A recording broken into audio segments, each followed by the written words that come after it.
and she asks, "Oh, what's your educational level?" So I've been tagging your video quite a few times now, and it took me a while to stitch your video because it has been so jarring to watch. And it's been jarring because I personally have had and experienced that exact same conversation verbatim. And when I say verbatim, like, it was haunting hearing what you had to say because it brought me right back to that moment. And I had a hard time watching it because in advocacy, you hope that the next person doesn't have to go through what you went through. And so I'm sorry that is ever something that you had to deal with. I think that's something that we don't talk enough about, and we say it here and there and kind of make comments here and there, but one of the things we don't talk enough about is that being disabled in and of itself is disabling. It is extremely hard and time consuming and impacts our health. I grew up fairly privileged and didn't feel like my parents struggled to provide me with what I needed.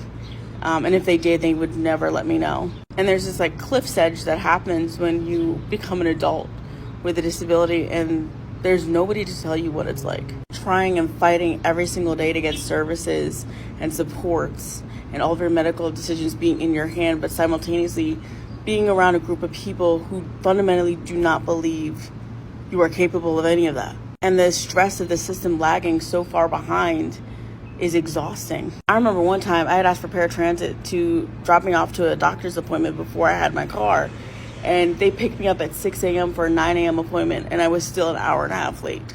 I've lived in nursing homes and I've been on Medicaid, and all throughout my entire life, I achieved in such a way that I thought that I could outperform my disability. I could make sure that I got all the degrees so that people believed I was capable and worthy of being in the room. And still, people spoke to me like they spoke to you. And you do all the things that they tell you matters in order for them to see you as a human being. And ultimately, it doesn't matter. But we have to matter to each other. And that's why I say, for me, it's disabled people. That's my call for being. It's disabled people. I hope you and everybody watching this video never has to experience anything like that. And should you experience that, you know that there's a community of people that have experienced the same and that you're not alone. Now, I want you to go back and watch Glorious Gems video because she has a call to action. And I think that that's a way for people who would like to show up.